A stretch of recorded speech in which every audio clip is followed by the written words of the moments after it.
여호와의 말씀이 또 내게 임하여 이르시되 인자야 내가 내 눈에 기뻐하는 것을 한번 쳐서 빼앗으리니 너는 슬퍼하거나 울거나 눈물을 흘리거나 하지 말며.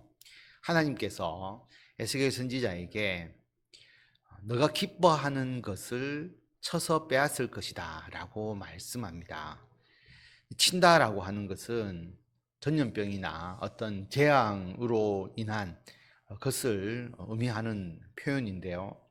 아마도 전염병에 의해서 그렇게 되지 않았을까 생각을 합니다. 에스겔이 눈에 기뻐하는 것이 무엇이었냐 하면 그의 아내죠. 나중에 읽어보면. 그래서 아내를 쳐서 빼앗겠다라고 그렇게 말합니다. 그런데 아내가 죽었음에도 불구하고 너는 슬퍼하거나 울거나 눈물을 흘리거나 하지 말라라고 말합니다. 아내를 굉장히 사랑했음을 알 수가 있죠. 너의 눈에 기뻐하는 것. 영어 성경을 보면 가장 사랑하는 것. 그렇게 표현을 하고 있습니다. 그래서 그러한 아내가 전염병에 의해서 죽었는데 그것을 슬퍼하거나 울거나 눈물을 흘리거나 하지 말라라고 말합니다.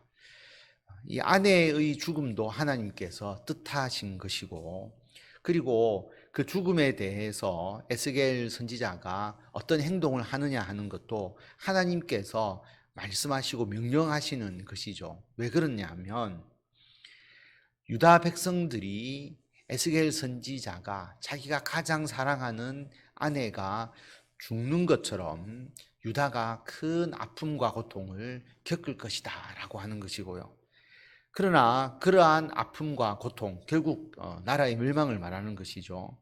그 아픔과 고통을 겪더라도 그들이 슬퍼하거나 울거나 눈물을 흘릴 상황이 아니다 라고 하는 것을 말씀하는 것이죠.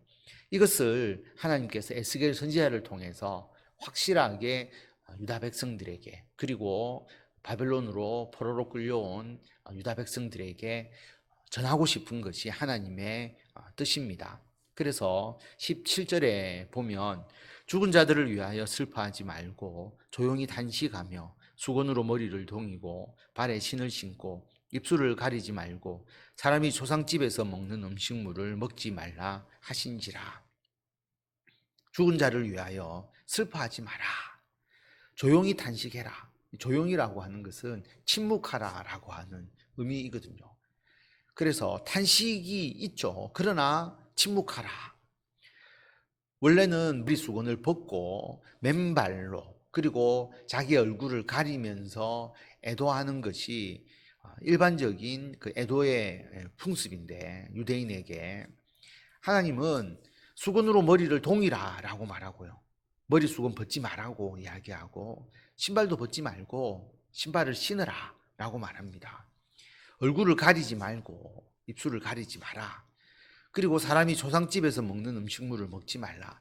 애도의 표현을 전혀 하지 못하도록 그렇게 하십니다. 18절에 보면 내가 아침에 백성에게 말하였더니 저녁에 내 아내가 죽었으므로 아침에 내가 받은 명령대로 행하매. 아침에 백성에게 하나님의 말씀을 전했는데 저녁에 자기 아내가 죽었다라고 하는 겁니다. 하루 사이에 에스겔 선지자의 아내가 죽는 상황이 나타납니다. 그래서 그 다음날 아침에 하나님께서 에스겔 선지자에게 하신 명령대로 행했다라고 하는 것이죠. 여러분, 이 사건을 보면 선지자로서 살아가는 것이 얼마나 어려운 것인가라고 하는 것을 알 수가 있습니다. 선지자가 하나님의 말씀을 말로만 전하면 무슨 어려움이 있겠습니까? 그냥 말만 하면 되는데. 그런데 선지자는 자신의 삶을 통해서 하나님의 말씀을 증거해야 하는 것이죠. 그래서 하나님께서 어떤 때는 그 에스겔 선지자가 가장 비통해하고 그리고 그가 슬퍼하는 상황을 만드시기 위해서 그 상황을 전해야 되니까 자기 아내가 죽는 그런 사건을 하나님께서 만드셨다라고 하는 겁니다. 그러면서 에스겔 선지자는 묵묵하게 하나님께서 명령하신 대로 자기가 그 뜻을 행하는 겁니다. 그래서 유다 백성들, 바벨론으로 포로로 끌려온 이스라엘 백성들에게 하나님의 말씀을 자기의 삶을 통해서 전하는 것이죠. 하나님께서 그 이스라엘 백성들을 향해서 이토록 강한 메시지를 전하고 싶은 겁니다. 유다의 멸망에 대한 부분들. 그래서 하나님께서 에스겔 선지자의 이 진정한 슬픔과 아픔을 통해서 증거하고자 하시는 하나님의 말씀을 전하는데, 받아들이는 자가 정말 진심으로 그것을 받아들이고 회개하고 주께로 돌아오는 그런 마음을 보여야 되지 않겠냐라고 하는 겁니다. 에스겔 선지자는 자기 아내의 죽음을 통해서 이렇게 하나님의 말씀을 전했지만, 그렇게 하도록 하신 하나님의 마음은 어떻게 했느냐라고 하는 거죠. 하나님의 마음은 더 아프시고, 그리고 더 이 문제에 대해서 심각성을 가지고 유다 백성을 대하고 있다라고 하는 것을 알 수가 있습니다. 그냥 말로만 말하시고 그리고 그들을 권면하시는 하나님이 아니다라고 하는 것이죠.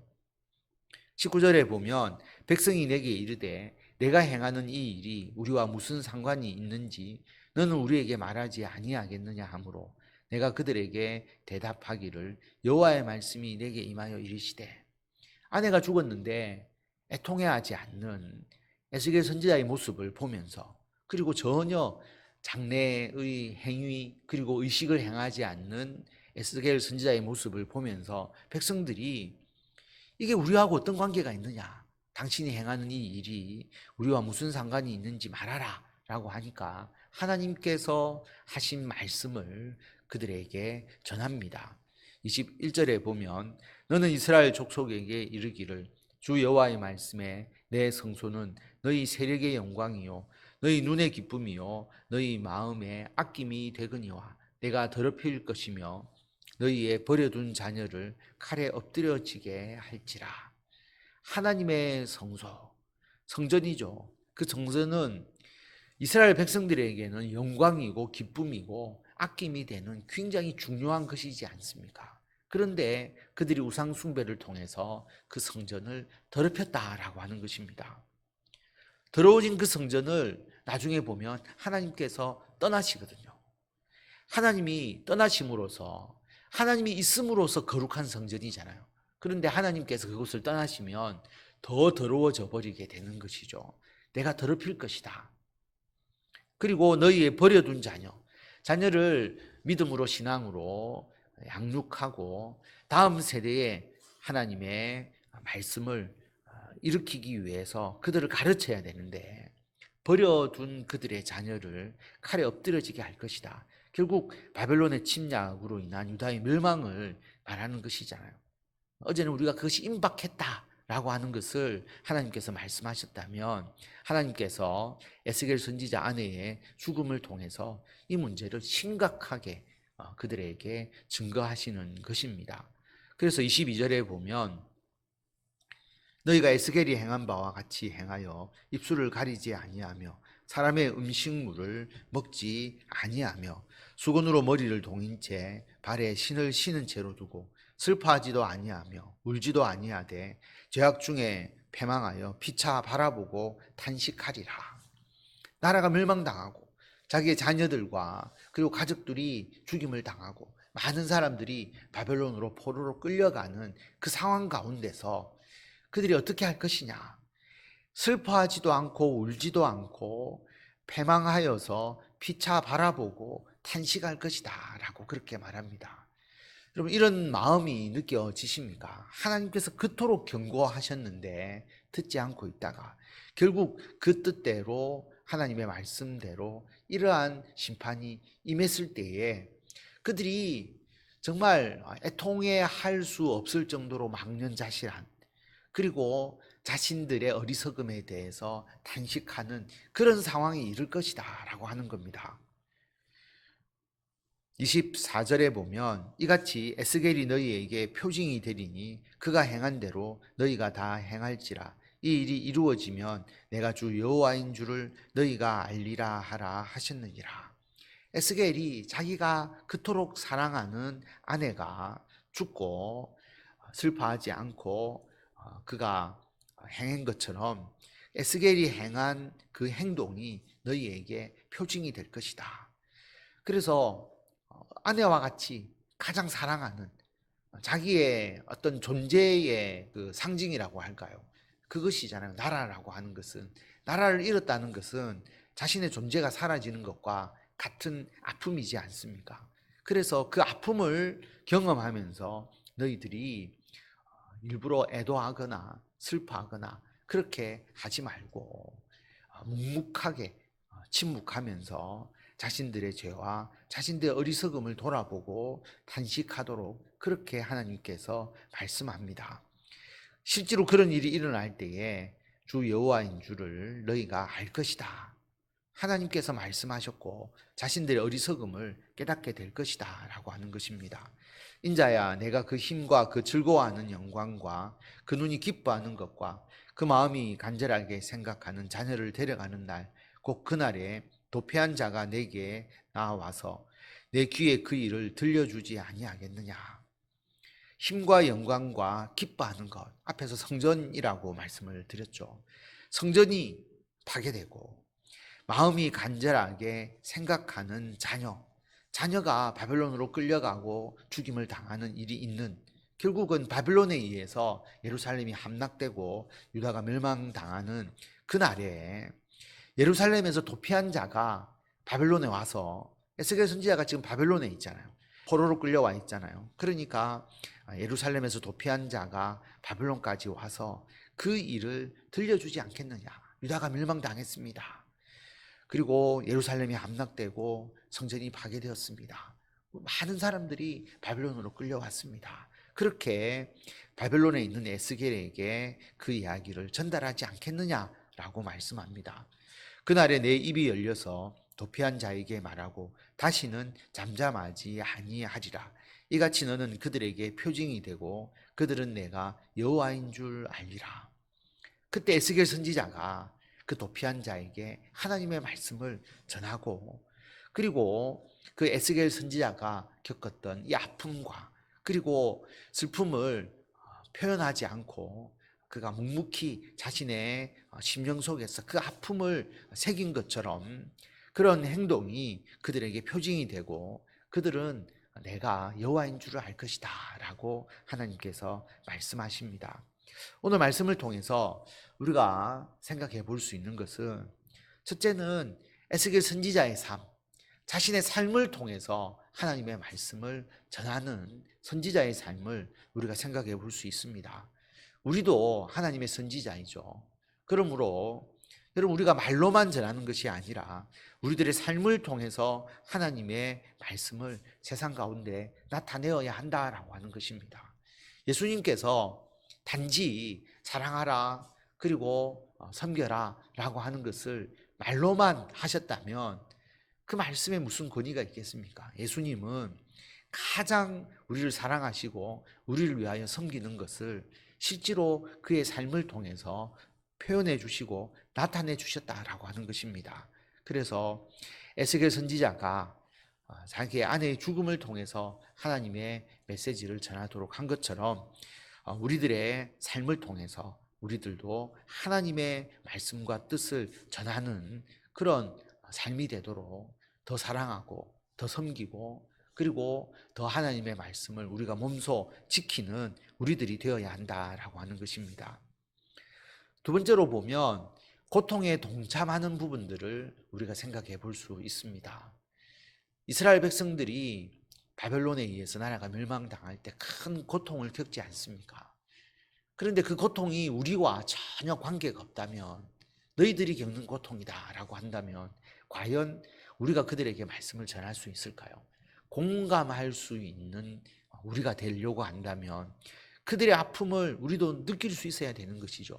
에스겔 선지자가 아마 이 이후에 그 이스라엘 백성들과 같이 공감하면서 충분히 하나님의 말씀을 전할 수 있었던 것은, 에스겔 선지자도 가장 큰 아픔을 겪었기 때문에 그 아픔에 대해서 어떻게 행동해야 하는지, 어떻게 하나님께 올바로 애도하면서 슬퍼하면서 자신의 죄를 회개해야 하는지에 대해서 에스겔 선지자가 하나님의 말씀을 전할 수 있다라고 하는 것입니다.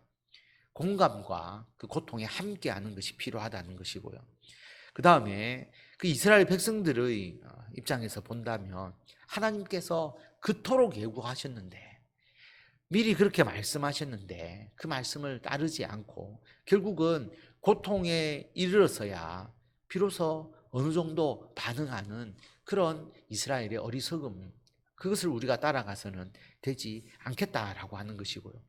하나님의 말씀을 받아들이지 않으니까 하나님께서 에스겔 선지자의 아내를 죽임을 통해서 하나님의 메시지를 전하도록 하는, 그렇게까지 하나님의 말씀을 그들에게 나타내셨다라고 하는 겁니다.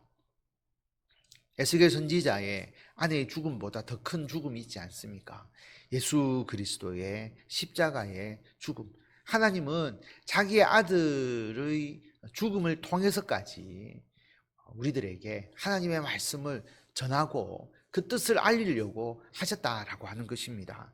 그러므로 여러분, 이스라엘 백성들의 입장에서 본다면 에스겔 선지자의 아내의 죽음을 통해서 전해지는 하나님의 메시지를 그들이 거부해서는 안 되는 것처럼 예수 그리스도의 십자가의 대속의 죽음을 통해서 우리들에게 말씀하시는 하나님의 뜻을 우리가 결코 무시하거나 그것을 폄하하거나 그것을 대수롭지 않게 생각해서는 안 된다라고 하는 것입니다. 너무나 귀한 하나님의 메시지이다라고 하는 것을 기억하시고 예수 그리스도의 십자가의 죽음을 통해서 우리들에게 주신 대속의 은혜와 구원의 은혜에 대해서 감사하고 그것을 신중하게 받아들이며 우리들의 삶에 적용하는 우리 모두와 그리고 이 세상 사람들이 되어야 한다라고 하는 것을 오늘 말씀은 우리들에게 가르쳐 주고 있습니다.